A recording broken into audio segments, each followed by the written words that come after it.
नमस्कार। मैं आपको इस वीडियो में दीपावली से संबंधित कुछ बातें बताऊंगा, क्योंकि आप में से कई दर्शकों ने दीपावली के बारे में पूछा है कि दीपावली में कैसे पूजन किया जाता है।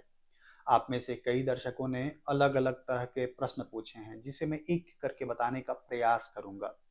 सबसे पहला प्रश्न था गणेश लक्ष्मी जी की मूर्ति के संबंध में कि किस तरह की मूर्ति लाना चाहिए। पहली बात की मूर्ति मिट्टी की होना चाहिए। आजकल जो मार्केट में मिल रहा है प्लास्टर ऑफ पेरिस आदि की मूर्तियां, इसे नहीं लेना चाहिए। मिट्टी की मूर्ति पर पूजन किया जाता है। दूसरी बात कि यदि आपके पास पहले से धातु की गणेश लक्ष्मी जी की मूर्ति है तो आपको उसी पर पूजन करना चाहिए। फिर आपको मिट्टी की मूर्ति लाने की कोई आवश्यकता नहीं है। मिट्टी की मूर्ति उनके लिए होती है जो धातु की मूर्ति खरीदने में सक्षम नहीं है। दूसरी बात कि घर में जो भी मूर्ति आप पूजन स्थल पर रखते हैं, जिसका पूजन करते हैं, उस मूर्ति की हाइट बहुत ज़्यादा नहीं होना चाहिए। ज़्यादा से ज़्यादा इसकी हाइट 6 से 7 इंच तक ही होना चाहिए। उससे बड़ी मूर्ति घर में रखते हैं तो फिर प्रतिदिन दोनों समय आरती, दोनों समय भोग लगाना चाहिए, लेकिन गृहस्थ जीवन में ये संभव नहीं है। दूसरी बात कि आजकल गणेश जी की सूंड को लेकर के काफी भ्रम है कि बाएं हो कि दाहिने हो। गणेश जी की सूंड किधर भी हो, उससे कोई फर्क नहीं पड़ता है। आपके पास जो मूर्ति है, श्रद्धा से उसी पर पूजन कीजिए। यदि आप मूर्ति लाने में सक्षम नहीं हैं तो 2 सुपारी ले लीजिए और उस पर कलावा लपेट करके आराम से उसी पर पूजन कीजिए। बहुत ज्यादा इन सब में कंफ्यूज मत होइए। किसी भी पूजा के लिए सबसे बड़ी चीज है श्रद्धा। यदि आपके मन में उस पूजा के प्रति श्रद्धा नहीं है, ईश्वर के प्रति भाव नहीं है, तो कुछ भी कर लीजिए, आपको कोई लाभ नहीं होने वाला है। अब एक प्रश्न और है कि दीपावली पर इतने सारे नियम अलग अलग चैनल पर मिलते हैं, जिससे बहुत ज्यादा कंफ्यूजन होता है। देखिए, दीपावली आपको मनानी है, आप इसे अपने सामर्थ्य के अनुसार मनाइए। कोई कह रहा है कि दीपावली पर इतने दिए जलाने हैं, ऐसा करना है, वैसा करना है। कुछ नहीं, आपके पास 3 दिया जलाने की सामर्थ्य है तो 3 जलाइए। 3 लाख दिया जला सकते हैं, 3 लाख जलाइए। अब दीपावली के पूजन के संबंध में कई लोगों के प्रश्न हैं, तो पहले पूजन कैसे किया जाए उसे समझते हैं।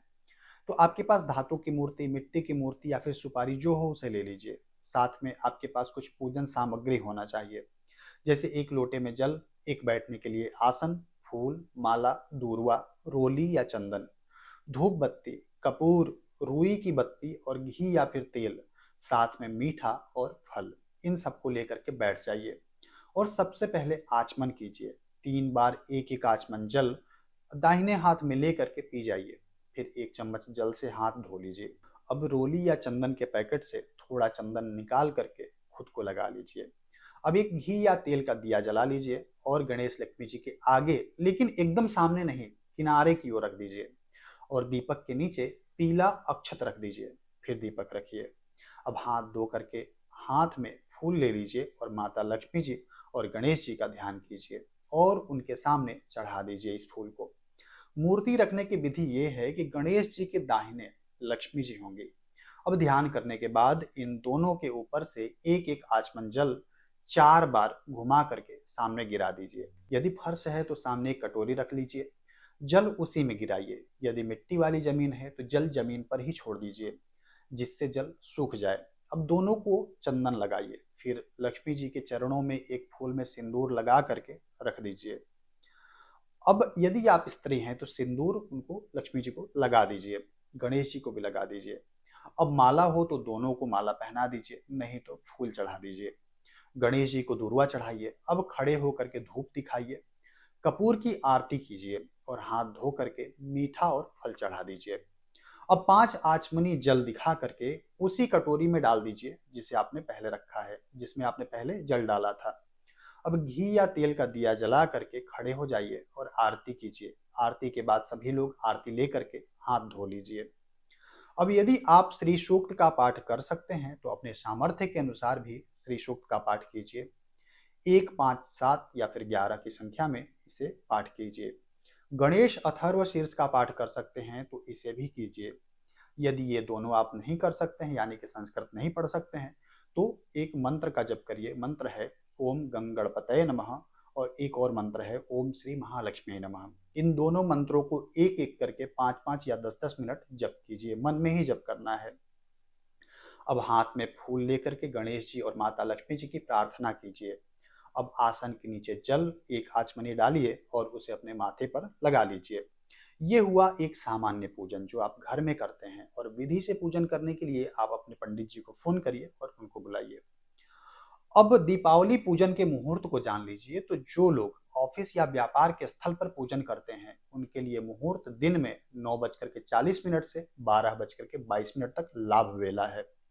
फिर दोपहर में 12 बजे से 12:44 तक अभिजीत मुहूर्त है। फिर दोपहर के 1:43 से 3:04 तक शाम में पूजन कर सकते हैं। ये जो मुहूर्त था ये ऑफिस या फिर व्यापारिक स्थल के लिए था। अब घर में पूजा का जो मुहूर्त है वो शाम में 5:46 से 8:25 तक है। ये प्रदोष वेला है। शाम में 5:46 से 9:04 तक शुभ वेला है, यानी कि शुभ अमृत वेला है। रात में 9:04 से 10:43 तक चंचल वेला है। रात में 2:01 से 3:40 तक लाभ वेला है। वृषभ लग्न शाम में 6 बजे से 7:57 तक है, और सिंह लग्न रात में 12:28 से 2:43 तक है। जो सिंह लग्न है इसमें जो लोग कनकधारा स्तोत्र का पाठ कर सकते हैं उसे कीजिए। इसका पाठ करने से लक्ष्मी जी की विशेष कृपा प्राप्त होती है। दूसरी बात कि इतने सारे मुहूर्त हैं तो घर में किस समय में पूजन किया जाए, तो सबसे अच्छा है कि आप वृषभ लग्न में शाम में 6 बजे से लेकर के 8 बजे के बीच में पूजन कीजिए। इस समय में वृष लग्न के साथ साथ में शुभ अमृत मुहूर्त भी है, तो ये समय पूजन के लिए घर में अच्छा है। जो लोग कुछ विशेष मंत्रों का जप करते हैं या फिर श्री सूक्त या लक्ष्मी जी के मंत्रों का जप करते हैं तो वो रात में 12:28 से 2:43 रात में करें, या फिर पूरी रात कर सकते हैं तो पूरी रात मंत्रों का जप करिए, पूजा करिए, पाठ करिए। यदि आप भी चाहते हैं कि ऐसे ही किसी मंत्र का जप रात में करें तो कमलगट्टे का माला ले लीजिए और उस माला से लक्ष्मी जी का मंत्र जप कीजिए। एक प्रश्न और है कि कई लोग 2-3 जगहों पर पूजन करते हैं। जैसे किसी के पास 2-3 घर हैं तो वो जहां पर रहते हैं वहां पर 6 से 8 के बीच में पूजन कर लीजिए और बाकी स्थलों पर अन्य मुहूर्त में पूजन कर लीजिए। आशा करता हूं कि आपके सभी प्रश्नों के उत्तर मिल गए होंगे। किसी भी पूजन में ज्यादा नियम और विधि के चक्कर में मत पड़िए, क्योंकि आप ज्यादा लोगों की सुनेंगे तो ज्यादा कंफ्यूज होंगे, क्योंकि हर आदमी अपने हिसाब से बताएगा। पूजा में सबसे महत्वपूर्ण है श्रद्धा। आपके अंदर श्रद्धा है, भक्ति है, तो कैसे भी पूजन करेंगे भगवान आपके पूजन को ग्रहण करेंगे। जब श्रद्धा नहीं होगी तो कितना भी पूजन कर लीजिए कोई लाभ नहीं होने वाला है।